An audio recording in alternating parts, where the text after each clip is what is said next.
La rubrique sportive de ZHN, bienvenue. La sélection nationale masculine de football est fixée sur son calendrier au premier tour de la Ligue des Nations CONCACAF.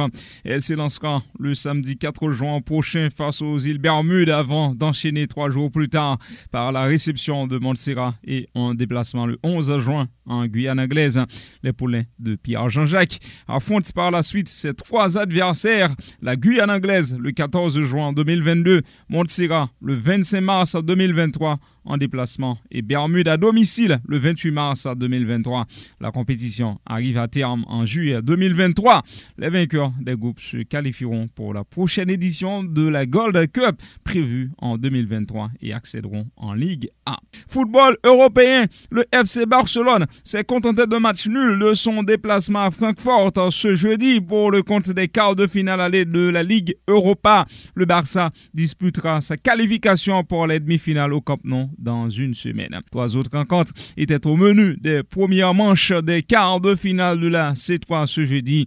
À domicile, le RB Leipzig a fait nul face à l'Atalanta de Bergame. West Ham s'est neutralisé avec Lyon en Angleterre. Le Sporting Braga a résisté face aux Glasgow Rangers au Portugal en s'imposant. Les matchs retour se disputeront jeudi 14 avril.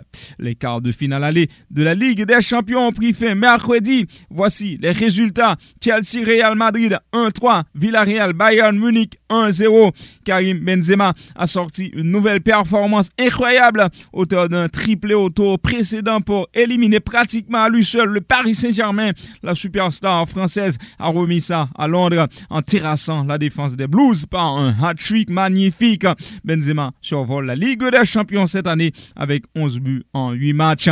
En Liga, il a déjà inscrit 24 buts en 26 rencontres. C'est Danjuma qui a puni le Bayern Munich à la 8e minute de jeu au Madrigal. Le club bavarois a payé cher sa passivité défensive. Le coach munichois Julian Nagelsmann croit que c'est une défaite méritée. Son homologue espagnol Unai Emery indique que Villarreal a été meilleur que le Bayern. Il va falloir confirmer au retour la semaine prochaine. L'UEFA a présenté ce jeudi à Nyon sa refonte du système du fair play financier en y introduisant un contrôle de la masse salariale, informe l'équipe.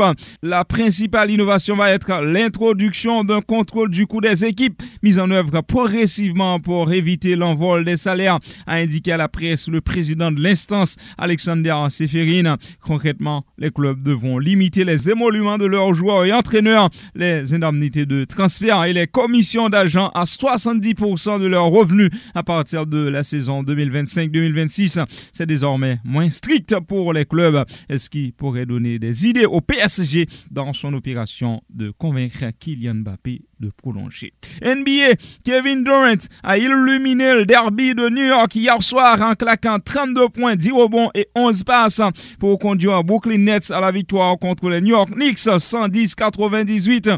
Les Celtics de Boston ont enchaîné une nouvelle victoire contre les Bulls 117-94. La franchise de Massachusetts, deuxième de la conférence Est, affrontera dans sa prochaine sortie Milwaukee. Utah Jazz a pris le meilleur sur le Thunder 137-101. Les Mavericks de Luka Doncic ont laminé les Pistons 131-113. Les Clippers se sont imposés contre les Suns 113-109. Enfin, victoire des Hawks sur les Wizards 118-103. Tennis pour finir. Joe Wilfried Tsonga a annoncé qu'il compte prendre sa retraite après Roland Garros. L'athlète de 36 ans, ancien numéro 5 mondial, a justifié ce choix par ses nombreux pépins physiques. Tsonga est aujourd'hui le seul Français à avoir atteint les quarts de finale des 4 tournois du Grand Chelem. Il a remporté 2 Masters 1000 dans sa carrière à Paris et Toronto et a été finaliste à l'Open d'Australie 2008, demi-finaliste en 2010. Fin de la rubrique sportive. Merci de l'avoir suivi.